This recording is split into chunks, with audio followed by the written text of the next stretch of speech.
Good afternoon, everyone.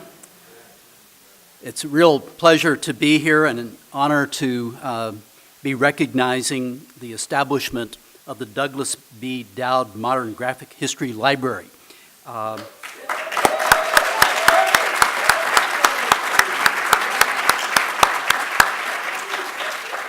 know that the day began with tours and a special program, and I've had a little opportunity to interact with a few among you who had the privilege of being here during the day. Seems like this has been a terrific event, and I can tell you that for Washington University, this is very special indeed. We're very fortunate to have the great support, encouragement, and friendship from Ken and Nancy Kranzberg. They've made this possible.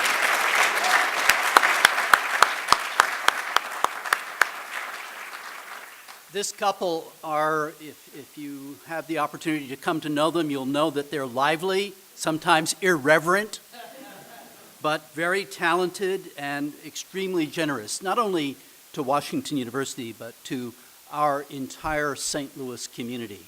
I'd say they've done an enormous amount, not only for us, but also for advancing the arts here in St. Louis. Here at Washington University, thanks to leadership provided by Shirley Baker, I saw earlier today.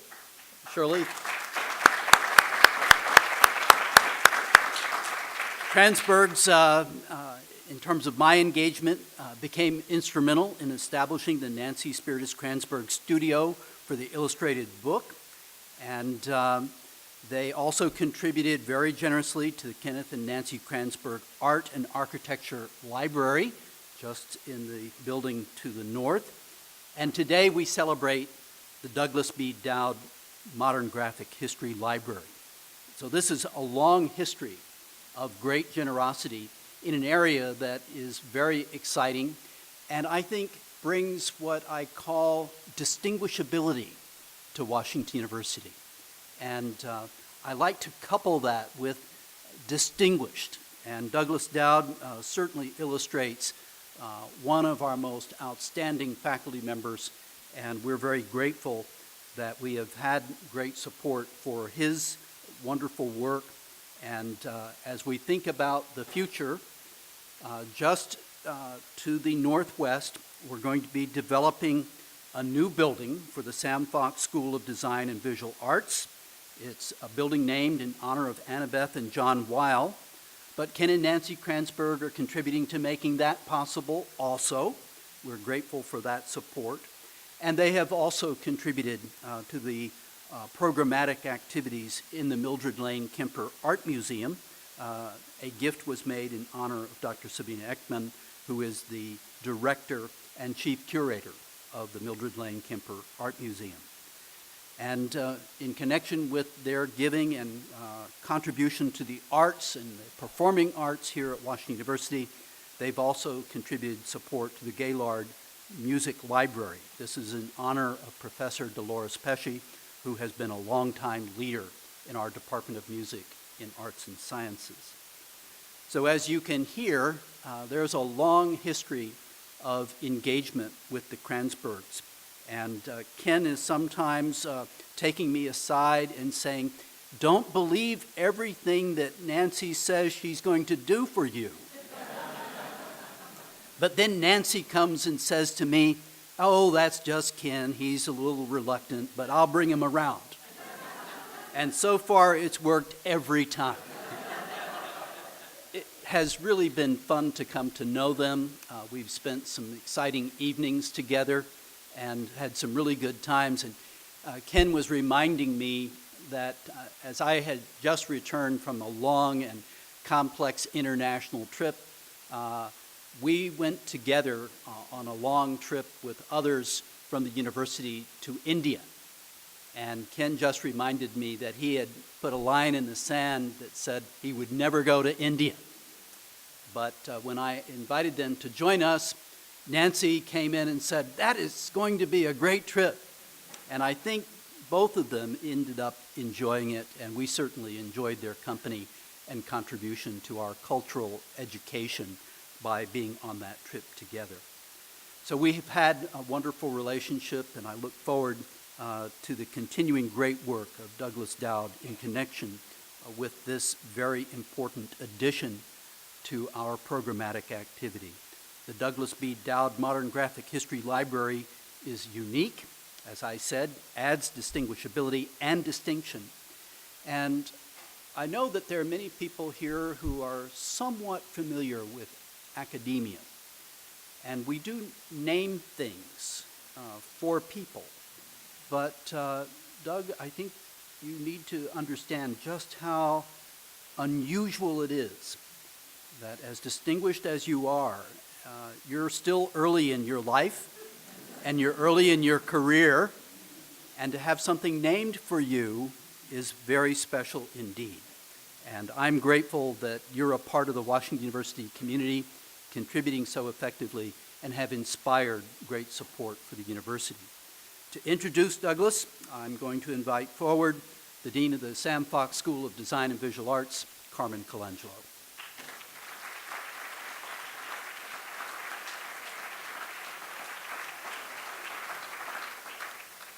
Thank you, Chancellor Wrighton, and thank you for everything that you've done to contribute to the Sam Fox School.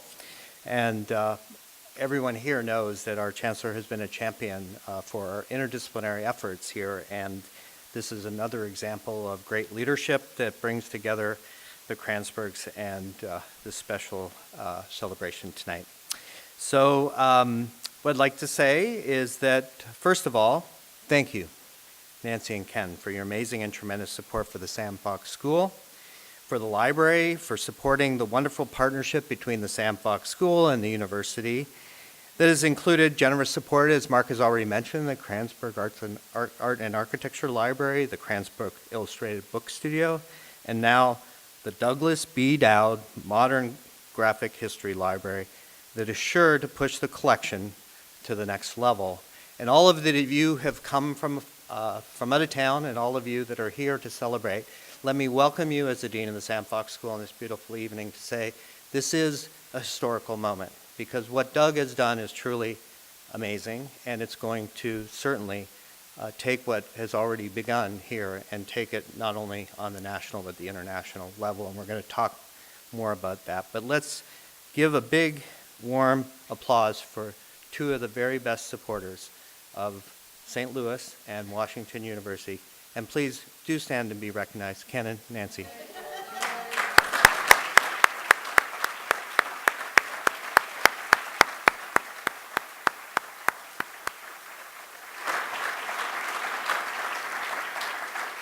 As we know, extraordinary things only happen with extraordinary people and extraordinary support. And Ken, Nancy, this is really true. This is pushing us to the next level. And everything that you've done has helped with our Chancellor's leadership, with your support, helped us. And anyone that's been part of the Sam Fox School has seen this amazing transformation that's occurred over these years. I also want to just take a moment to recognize, this is my 10th year here at the Sam Fox School, and it's a special moment for me to recognize two extraordinary leaders that have been involved in this initiative and also in making the Sam Fox School a reality. Both were on the search committee for my position that hired me as dean, so they have great judgment. One is our former dean and great colleague, Professor Jeff Pike, right over here, who deserves amazing recognition for not only the school, but also for the Modern Graphic History Library. And Shirley Baker, who was on my search committee, and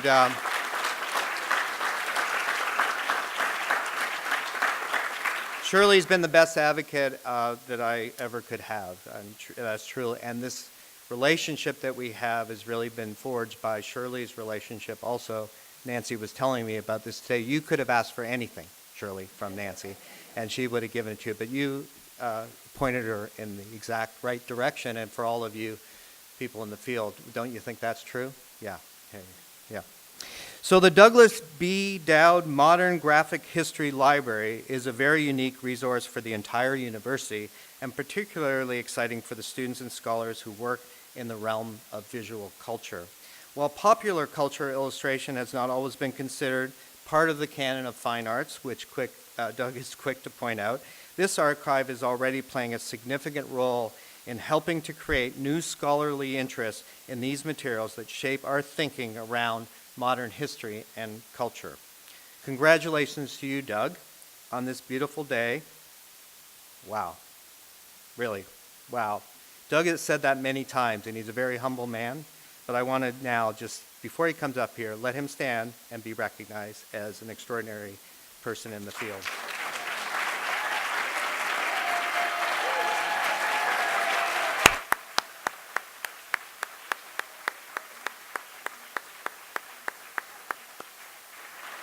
Now, Doug is a great friend and colleague, and he has a wonderful family that have joined him here tonight. Lori, his wife, I want her to be recognized because this doesn't happen without Lori. So, Lori.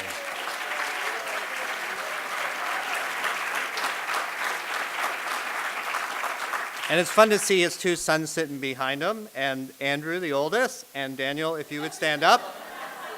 Oh, the other way around. My notes are wrong, but you look younger. Don't worry. If you would stand and be recognized, so Daniel and Andrew. Forgive me, but you both look great. So, and I also want to make sure that I recognize Doug's mother, who's here with us, Joyce. Joyce, if you would be recognized.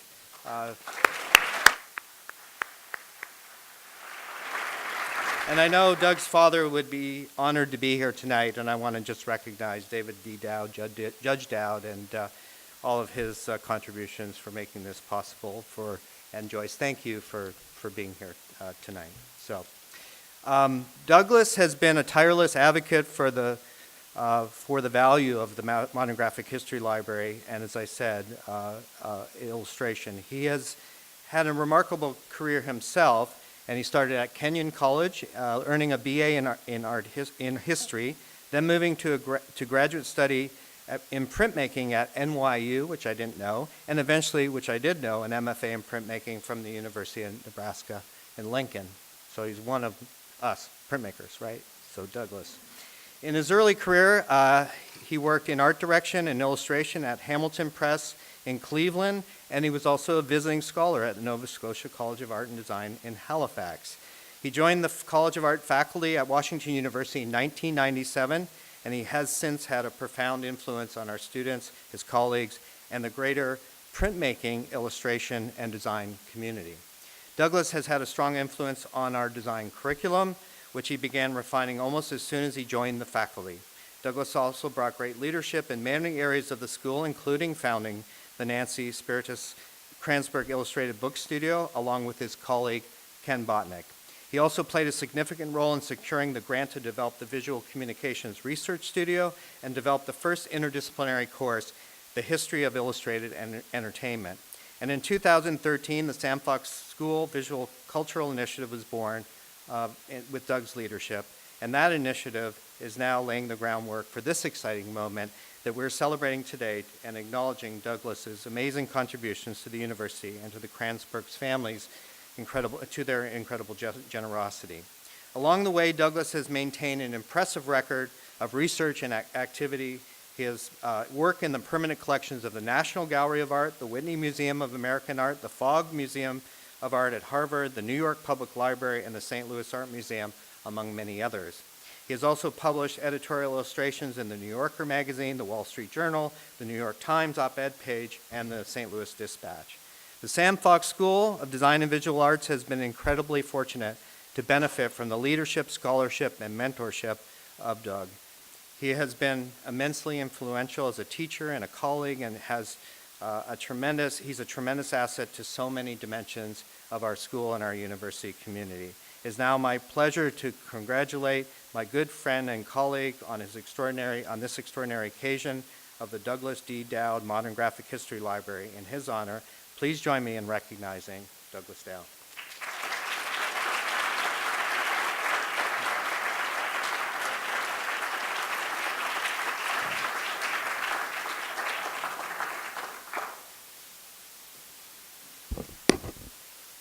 This is all a little much. Thank you. Thank you, thank you. As I pondered preparing this lecture a few weeks ago, and more recently as I actually sat down to do some writing, I kept procrastinating one piece of it. And as it happened, as the days passed, I never actually got around to writing it.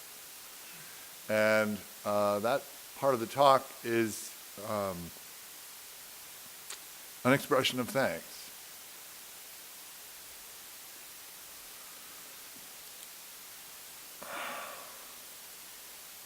I am privileged to be a part of this, and I'm very, very grateful. The work we celebrate tonight sits at an intersection of the university libraries, of the Fox School, of American Culture Studies. I have been lucky indeed to work with so many wonderful colleagues in communication design, some still freshly arrived, some retired, and here to celebrate. There's a sentence I already left out where I apologize in advance for forgetting all the people I should mention. So let's just admit that I'm going to blow that.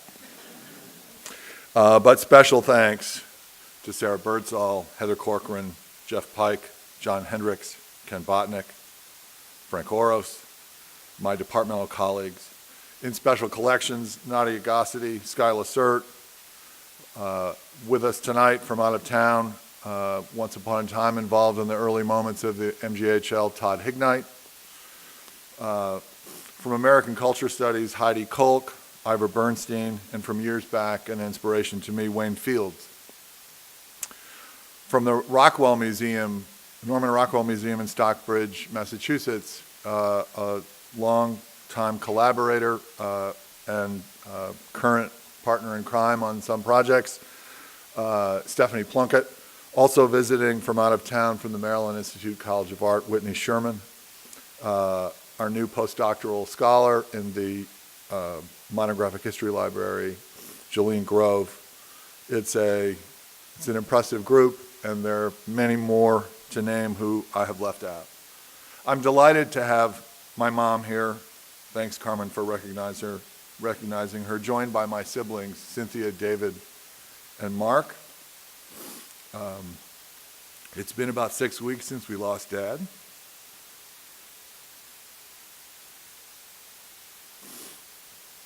Who would have loved this? And I'm very proud of Lori and our boys, Danny and Andrew. Now, if I'd really written this, it would be over.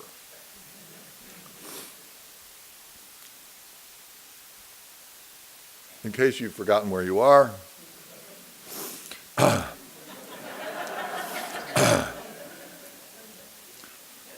I am very grateful to Washington University, and our boys were educated here. I've had long service, and I am very, very thankful. I am also thankful to these two.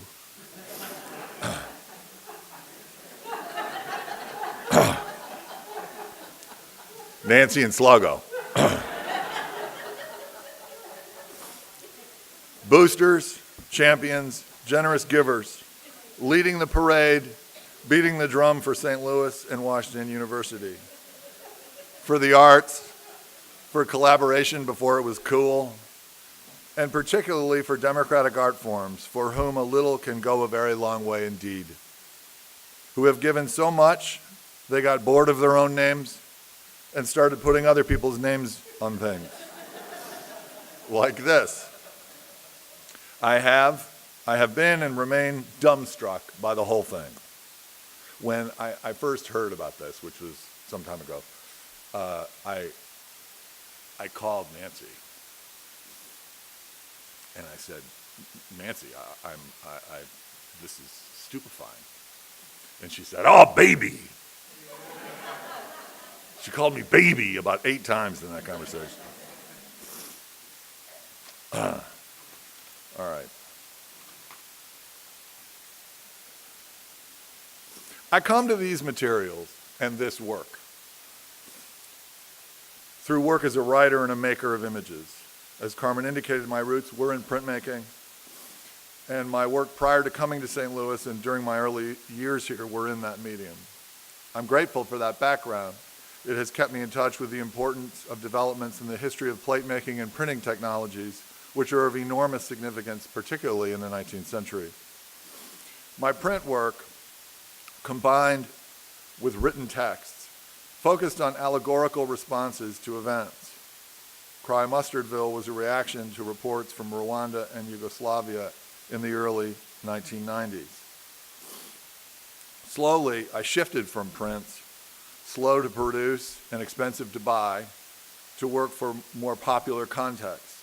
I produced an illustrated serial called Sam the Dog for the St. Louis Post-Dispatch from 1997 to 1999. Here excerpted in two little booklets I published in 2014. I produced a few animated projects, mostly for experimental contexts. And more recently, I've turned from allegories to reports, from fiction to nonfiction. My on-site drawing, which became a stronger focus in 2010, grew into a publication called Spartan Holiday, my own illustrated periodical based on my travels and responses to vernacular visual culture. The first two issues were devoted to travel in China. And an upcoming issue that I certainly hope to have finished by the end of the year is devoted to a trip to Paris.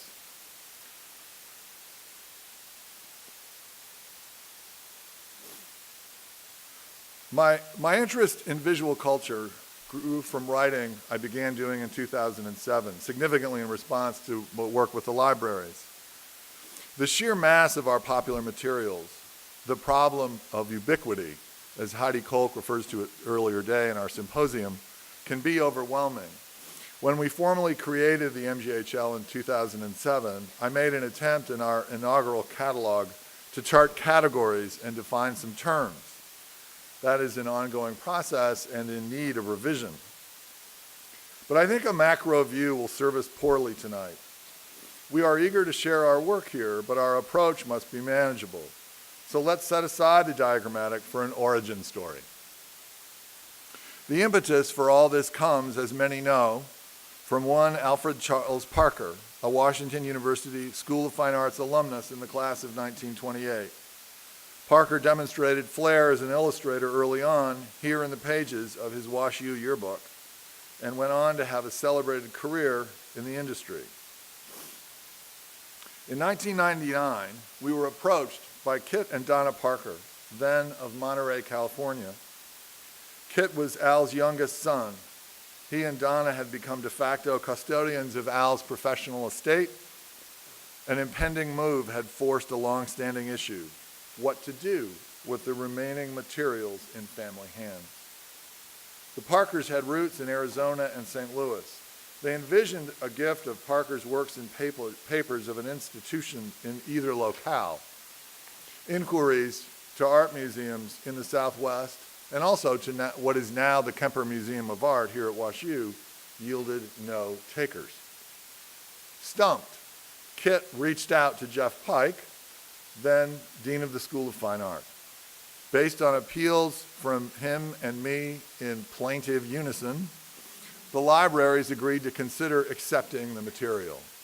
And I really cannot express adequate thanks to Shirley Baker and also Ann Pasega, who were instrumental in setting all of this in motion at that time and over years since. Several of us made the trip to Monterey to review the stuff. The unframed artwork, of which there was a great deal, had been stored in cardboard folios in the garage. Kit and Donna had done their best, but you'd be hard-pressed to call the moldering cache professionally stored. Reference photography, ephemera, and correspondence had been packed in cardboard boxes that ringed the dining room. All told, it was a melancholy scene.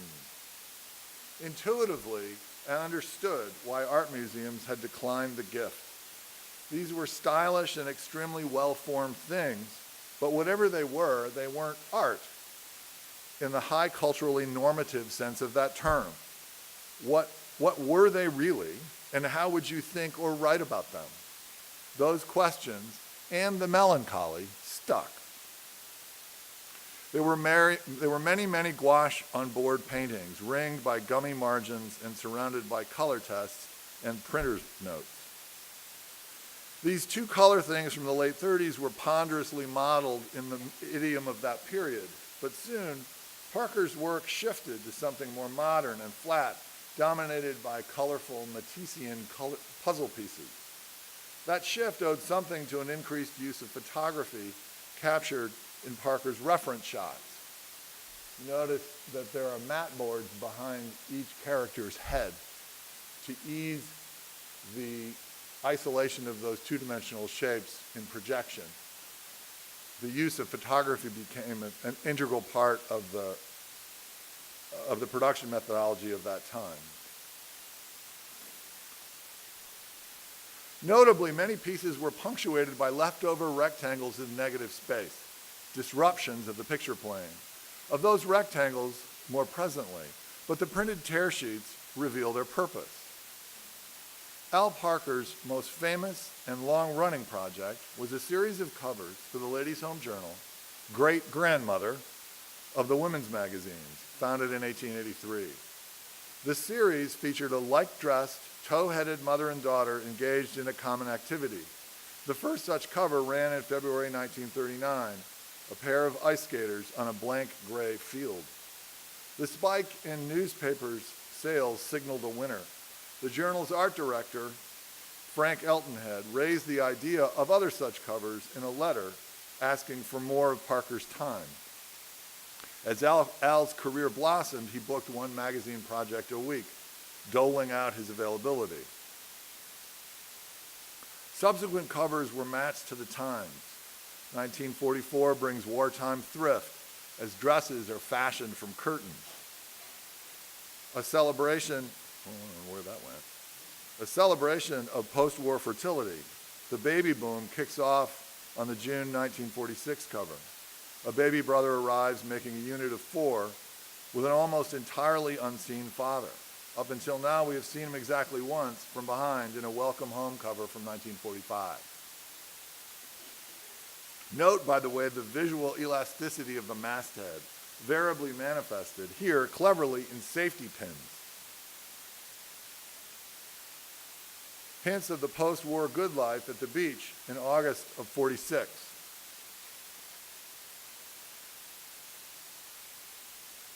Many covers later, Daddy makes his second appearance,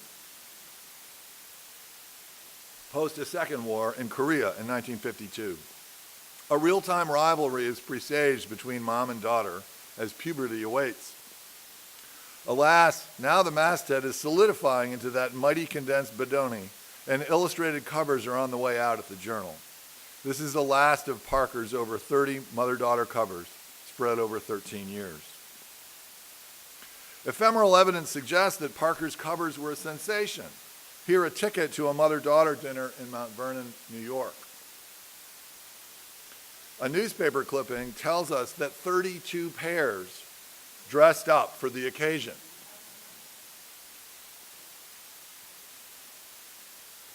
I'd like to pause for a moment over this cover, a decade into the series, and an austere modernist essay in miniature snuck onto a magazine cover. The black lines of the drawing readily admit their status as lines in the manner of modern self-disclosure. I am a drawing, and I know that I am a drawing. The spots of color that pop off the page as modeled heads disrupt the two-dimensionality of the picture and cause it to vibrate between flat abstraction and a deceptively simple genre scene. As it happens, this particular issue of the Ladies' Home Journal is of some historical interest, for reasons we will explore presently. Meanwhile, let us ask, what, after all, is on the inside of the journal? The answer would be the same for any of the 7 Sisters women's magazines, including McCall's, Women Home Companion, Good Housekeeping, and others. Likewise, ditto for general interest weeklies like the Saturday Evening Post and Collier's. As we peek into the table of contents for Parker's sledding cover issue, the top of the batting order was fiction. So in these magazines, you would find a series of story beginnings, one spread after another, that would go by in this colorful parade of reading possibilities.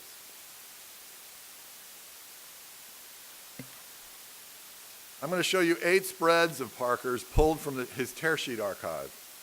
Each was designed to bring a visually fresh, appropriate treatment of the story assignment. The job of that spread is to interest the reader and then to pull her to the back of the magazine to finish the story. Ladies' Home Journal, circa 1950. Good Housekeeping, 1955. Cosmopolitan, 1949. The lettering and type treatments are a result of collaboration between illustrator and art director, more than typically so in Parker's case due to his unusual sophistication and range.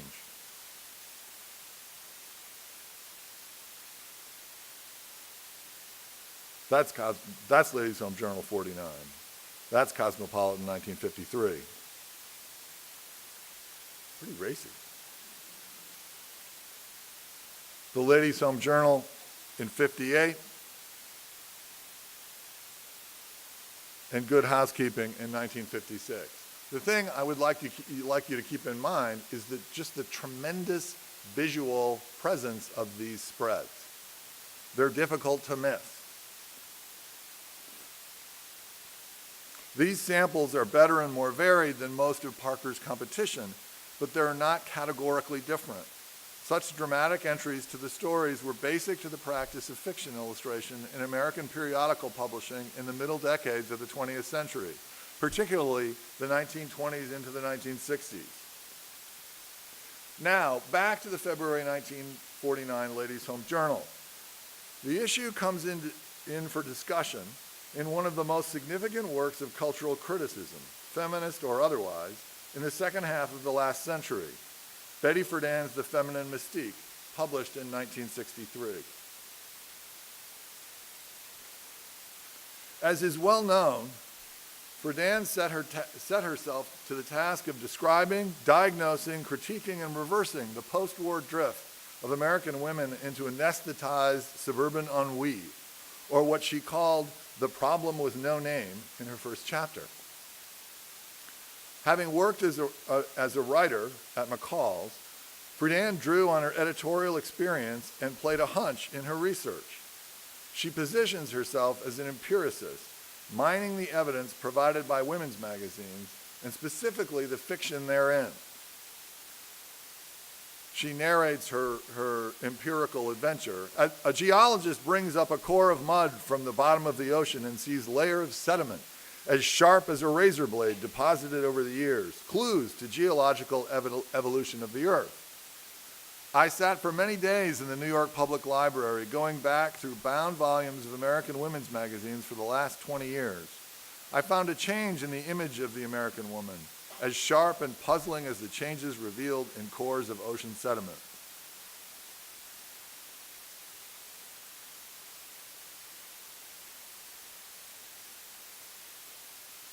Friedan's analysis is comparative, tracking changes in female characters who appear in romance fiction in the Ladies' Home Journal, though she suggests the patterns obtained in other magazines.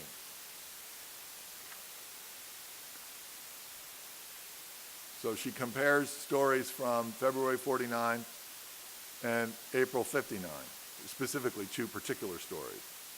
Friedan offers up 2 literary archetypes. One, very much in evidence, she argues, from the late 30s through the war years and beyond, the new woman. Independent, self-defining, focused on work and purpose in the world, she sees romance as an important adjunct to her life, but not the very reason for it. Later will come the happy housewife. She locates the former type, the new woman, in a short story by Cecily Teague Crowe called Sarah and the Seaplane in this issue. see Sarah in the seaplane, beginning on page 40. The narrative describes a young woman who, in addition to being involved in a romantic relationship with a young man, is training to be a pilot. The crescendo of the story is that she successfully makes a solo flight. The story was illustrated by R.G. Harris, a veteran of pulp magazines who was then making the step up to the slicks, so named for the paper stock. Friedan's Happy Housewife case study appears just over 10 years later in the April 1959 Ladies' Home Journal. Here the story of focus is The Sandwich Maker by Lenore Turovalin. It's a story of a failed cottage industry. Hemmed in by her husband's controlling approach to finances, a wife launches an entrepreneurial venture making brown bag lunches for the husband's co-workers who have admired his noon repasts. The attempt is made, difficulties intrude, and the operation collapses. Her prior role is reaffirmed as wifely companion and helpmate, as opposed to the harried nickel and dime breadwinner she had become. Her economic dependence reestablished, it's happily ever after. Although Friedan brandishes her alleged empiricism and sediment cores, the evidence for her character types and their incidents over time is anecdotal. But from the perspective of today's proceedings, the stunner is that whatever her data set, the entirety of Betty Friedan's reasoning is textual. She does not ever mention in her chapter-long disquisition on romance fiction in the Ladies' Home Journal over 2 decades that the stories were illustrated. Not incidentally so, but lavishly illustrated in full-color bleeds across big pages with men and women in frequent physical contact, headlined with dramatic lettering. She does not seem to have noticed that the stories were illustrated. What's more, I'm not sure that anybody noticed this dramatic omission at the time. Sarah and her seaplane may have captivated Friedan, but Sarah herself went unseen, as did R.G. Harris, and for that matter, poor Cecily Teague Crowe, who's not mentioned by name either. As a viewer of pictures, I prefer the complicated visualization of our sandwich maker's predicament to the simple, even vacantly sunny Sarah. But how shall we explain this invisibility? This is an old problem. People who traffic in language, and text has defined practices in the humanities for many, many, many, many, many years, have a tendency to ascribe causality to textual products and processes. Modern audiences have always craved pictures, and cultural authorities have long ignored them. The explosion in periodical publishing in the 19th century was driven in part by explosive change in plate making and printing technologies. The wood engraving boom occasioned by Tomac Buick's innovation in 1795, the history of British birds, led to the establishment of the illustrated newspapers of the mid-19th century, beginning with the Illustrated London News in 1842 and Harper's Weekly in 1857. The illustrated papers were the first global communication channel, transcending language, traveling to every corner of the world. And most of those papers were founded by families of wood engravers. We still crave visual evidence of new things in the world if we have grown accustomed to remote sensing and lens-based technologies doing that work for us. The tyranny of the text is one problem. Dismissive treatment at the hands of high visual culture is another. The significance of popular printed matter for modern experience since, pick your date, 1500, 1750, 1850, cannot be denied. But the prerogatives of high culture have been well defended.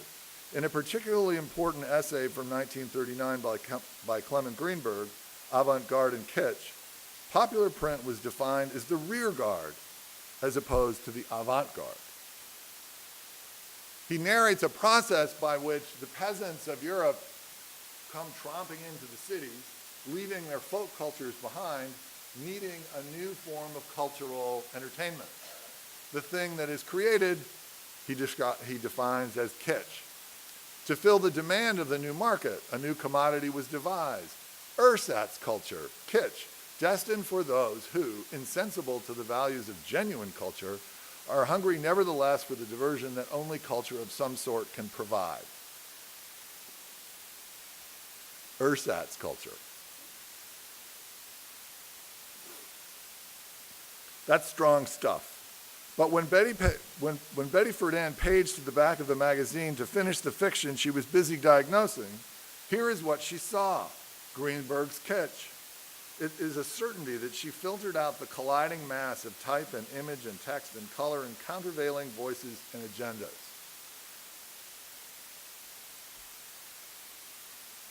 And here's Greenberg's list of kitsch: Tin Pan Alley, magazines, advertising, comics, Hollywood. And all this is before television. This is the popular diet of a 20th century citizen.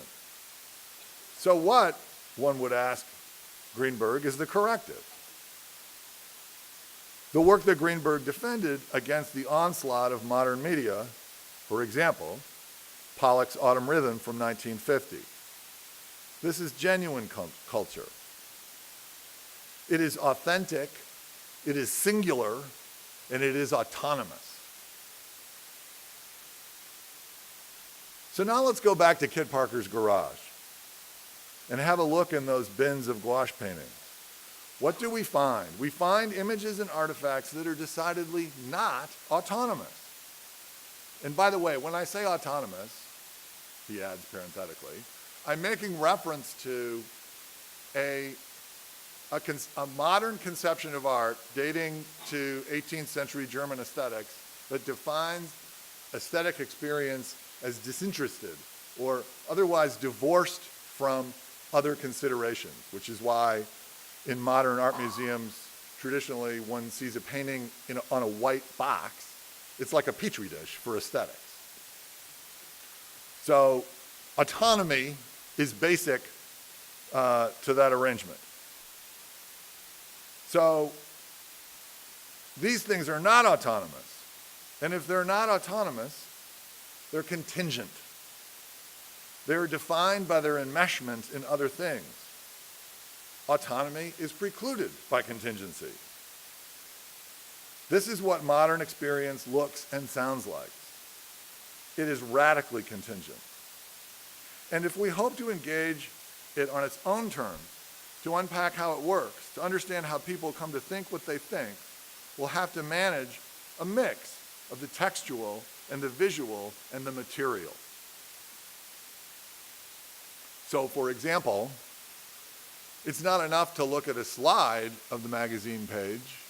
You actually need to hold the magazine, because those objects were experienced in domestic settings that resulted in a particular experience. One of the things that's a little frustrating as a teacher nowadays, because of the expansion, and in many ways, positive expansion of access to images which are delivered as JPEGs on computer screens, the blizzard of JPEGs is completely disembodied. They don't belong in artifacts, they just float in the ether. So the material is really important. So how do we position our Al Parkers of culture? What of illustration? Do we suppress this tangle of claims and squeeze these materials into almost art, where surely they will be found wanting? The history of illustration need not be written as poor man's art history, but often it is. I'm happy to say that a corrective is in the works, and Jolene and Whitney's textbook that they are editing on the history of illustration is due out next year from Bloomsburg. We might narrow to the history of periodical illustration, but what of the editors, art directors, advertisers, pressmen, and others whose work culminates in the negotiated settlements that are magazines?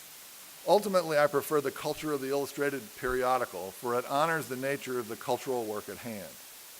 And it opens a tremendous array of printed matter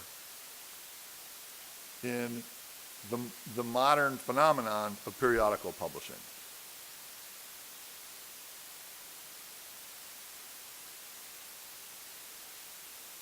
So, I think I've answered some of the questions I set out to in the sense of how these things work and why they might matter. But I think we can go a little deeper on why. So if you will indulge me a coda on this talk, I would like to briefly take another tack. I have suggested that it is possible for pictures to be rendered invisible by bias. I have hinted that the people who make those pictures may likewise disappear, and this is true.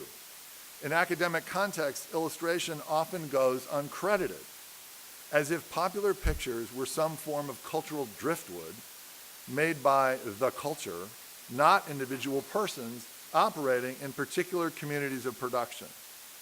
When illustrators or illustration gain admittance to fancy neighborhoods like these, they are typically credited with having transcended illustration, which is a little like transcending one's race or gender. Let's agree not to focus on that. Which brings me to the coda. It would surprise me if many of you had not, in this season of national discontent, been vaguely bothered by the invisibility of certain subjects in the work that I have shown you. For all their charm, Parker's people have been unfailingly white, and in the literature they illustrate, predominantly Protestant. There are exceptions, and I would like to talk about those. American periodicals were marketed to a large majority white audience, numerically unquestionable in those days, with particular focus on a newly empowered buying public in the post-war years, even as advertising dollars had begun to leach out of the system over to television, which would bring significant changes to publishing and illustration, especially after 1963. Despite the emerging civil rights movement, African Americans were almost completely invisible in these pages. As if, in confession on the subject, in the winter of 1953, Good Housekeeping published a short story about the disappearance of the nation's blacks in an instant. The story, called Little Hiram, features the story of a boy, sensitively rendered by Parker at left, who's recovering from a broken leg in the hospital and is kind of bored and looking for something to do, and he remembers his grandmother's repetition of the scriptural verse, "Let my people go." He speaks the words, and poof, in the words of Jet, where a summary of this story appeared, quote, "Every colored man, woman, and child vanish in an instant," end quote. Hiram becomes a celebrity. Ultimately, the president of the United States implores him to bring his fellows back in exchange for a promise to treat them better. Hiram's tale would be the exception to the rule. Unlike cartoonists, who do their best work in bathroom stalls and represent their own viewpoints above all else, illustrators often operate within majoritarian constraints. Speaking somewhat speculatively here, I think that more often than not, they represent group values. Acceptance of those constraints has been the price of admission to the means of production and mass distribution.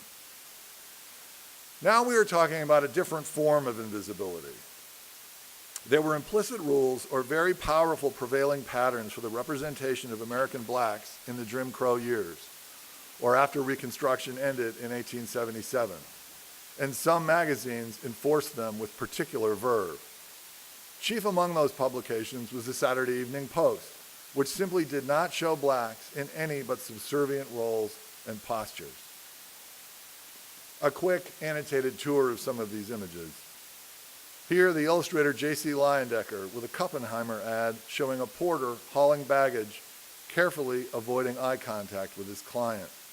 These two-color ads were a staple on the inside front cover of the Post, sometimes on the opposite side of a sheet bearing a Leyendecker cover illustration in the 1920s and 30s. Just such a painting for a Leyendecker cover, with a porter with his most common client, a white child, often humiliatingly pondering a tip. A Norman Rockwell treatment of the same subject for a Post cover. Rockwell was, for all practical purposes, a closeted man of the left and chafed against the strictures of the Post. But he complied.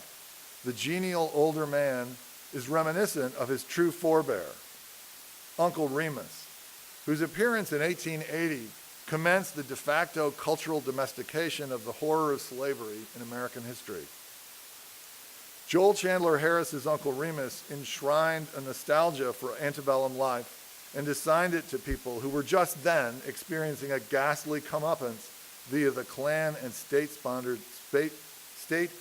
terrorism in the South. Northern and Southern consumers alike avidly devoured products which marketed the genial juxtaposition of emasculated black men and fancily attired white children. Meanwhile, and Cream of Wheat was also a big advertiser in the Post and often occupied that coveted spot on the inside front cover. Meanwhile, cultural tropes derived from blackface minstrelsy burrowed into popular media. Here, a Leyendecker cover of a carefree tramp going south in 1919, in a reversal of the Great Migration. The man is voluptuously painted, but invested cunningly with cartoon features. Tropes of laziness and Southern torpor show up with regularity. Here, on a cover by John Hyde Phillips. And finally, explicitly cartooned images from the blackface tradition presented in a manual for illustrated vaudeville, otherwise known as Chalk Talk. The final invisibility I would suggest is individuation. The range of character captured in the white characters invests each with his own qualities, thoughts, and aspirations. The black character, by contrast, has simplified into an ethnic sticker, dehumanized. The surpassing cruelty of the Jim Crow regime all but required this erasure of black dignity.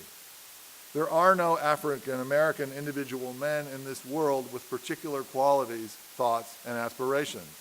There is only Rastus, or the flip side of Rastus, a menace. These simplifications, enacted in American print publications 100 years ago, in their echoing forms and associations, are capable of killing people today. The shootings of black men at the hands of police in greatly exaggerated proportion to the population results in part from the denial of individuation to black. Norman Rockwell eventually escaped the Saturday Evening Post and pursued work at Look magazine in the mid-1960s. Stephanie Plunkett's wonderful lecture today made reference to this, where he engaged racial subjects. His work, The New Kids in the Neighborhood, is one of the few images in American art in the 1960s to confront the subject of housing integration and white flight. As we wrap up this wonderful day, which has fallen in this desultory episode in our nation's democratic project, let us reflect on the directness, sensitivity, and respect which animates this image. I believe these sources, which capture American sins and dreams in equal measure, have much to offer students of our shared cultural history, and I am proud to be associated with our efforts to preserve, promote, and study them. Thank you and good night.